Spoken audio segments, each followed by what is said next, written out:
Hello everyone, কেমন আছো সকলে? আশা করছি সকলে অনেক অনেক ভালো আছো, আর আমিও কিন্তু অনেকটাই ভালো আছি। পুজো শেষ। তো যাই হোক, তারপরেই কিন্তু আমি ভিডিও এডিট করছি, আর এটা ছিল সপ্তমীর দিন।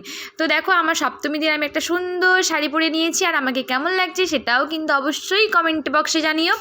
আর এইটা ছিল আমার কিন্তু সপ্তমীর লুক, তো সেটাও জানিও। তো হাঁটতে হাঁটতে কিন্তু আমি মার পায়েল দিয়ে বেরিয়ে পড়েছি, আর প্রথমেই চলে এসেছি আমাদের কাছাকাছি একটা মণ্ডপে, তারপরেই চলে গেছি আরও একটা মণ্ডপে। তো এখানে কিন্তু প্রচণ্ড ভিড় ছিল, আর আমাকে কেমন লাগছে সেটা কিন্তু অবশ্যই জানাবে। আমার কিন্তু দারুণ লাগছিল আমাকে নিজেই।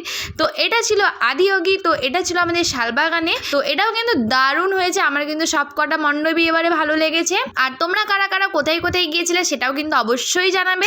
আর আমি সত্যি কথা এবারে কোথাও যেতে পারিনি, শুধুমাত্র বিষ্ণুপুরে ছিলাম। আর প্রতিমার কথা তো বলাই যাবে না, জাস্ট অসাধারণ হয়েছিল। শালবাগানের প্রতিমাটা কিন্তু দারুণ হয়েছিল। তো এখানে কিন্তু একটা ছোটোখাটো মেলাও বসে বন্ধুরা, তো এই মেলাটাও কিন্তু দারুণ হয়েছিল। এখানে কিন্তু সব কিছুই পাওয়া যাচ্ছিল। আর দেখো, আমি ঘুরে ঘুরে কিন্তু সব কিছুই দেখছিলাম।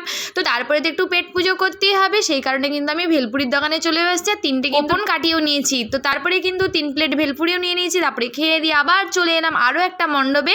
তো এই মণ্ডপটা কি সেটা তোমরা দেখো ভালো করে একদম কাছ থেকে। তো সত্যি এটাও কিন্তু একটা দারুণ হয়েছিল, রামশরণ কলেজ অফ মিউজিক। এটাও কিন্তু দারুণ একটা মণ্ডপ ছিল।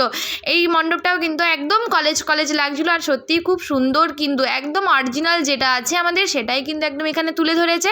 আর তার সঙ্গে কিন্তু টেরাকোটাটাকেও রেখেছে। তো আর তোমরা কারা কারা বিষ্ণুপুরে পুজো দেখতে এসেছিলে সেটা কিন্তু জানাবে, আর কে কোথা থেকে দেখছো সেটাও কিন্তু জানাবে। তো এখানের প্রতিমাটা আমার খুব সুন্দর লেগেছিল, আর এখানে কিন্তু ফটো আমরা অনেক তুলে নিয়েছি। তারপরে কিন্তু খাওয়া দাওয়া করে বাড়ি চলে এসেছি। আর কেমন লাগলো ভিডিওটা অবশ্যই জানাবে। নেক্সট ভিডিওতে পরের দিনেরগুলো আসছে, তো ততক্ষণ ভালো থেকো।